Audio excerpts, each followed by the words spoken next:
Samlavi kipai jong blay kanungi kemen bandon hasenda jungu. Tungin id ya ka sacrament ngin id ya ka Eucharist bukhut. Badhag juga por ngin long ki briu jong ka jing duai halagi ying lasem. Ngin long ki basmat ki basting om tang haga convention.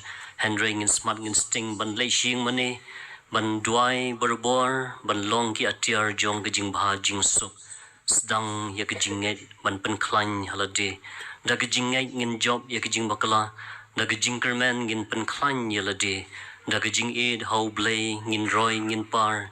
Shaprang samla ngin tur klem jing shapting. Ryngkat lang badu Chris. Ko Jesu be id kerku ka do ya kini ki kun samla jungi bagi pa jong blay. Habang ilay pai shalaying shalasem ngin late da ka basuk ka basain. Klem kanu kijing syate asyakum men ker men da men ri men sumare ki samla bi late da kijing jai jai duai hau blay ni kermen hau Kiristan kilawan ban mane yo Jesu ha ka Eucharist bukut Kiristan kilawan ban mane yo Jesu ha ka sing oid mangiru ngilawan ban mane tungin wanra ya kijing duai ka kwaya kan yalamingi kijing ruai Puson mangi baro nginterwa kum Kiristan ya ka mir kaksir bakijing ubi terwa ya kijing kemen ya kijing sosi samla terwa ye mei pa jongpe kikme ki pa kin terwa laki khon kikti mangi kilingdo girum nyam ngin terwa ye ki pa jong blai hakikti gejong blai ujisu piar kikti on kerku kedo ingi samla bi it long ki baskem gejingai shlur gejing im batrwa yalade banwan hajan jung jisu ngilawan ban mani Ryngkat baka kwaya kanyalamingi.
China minga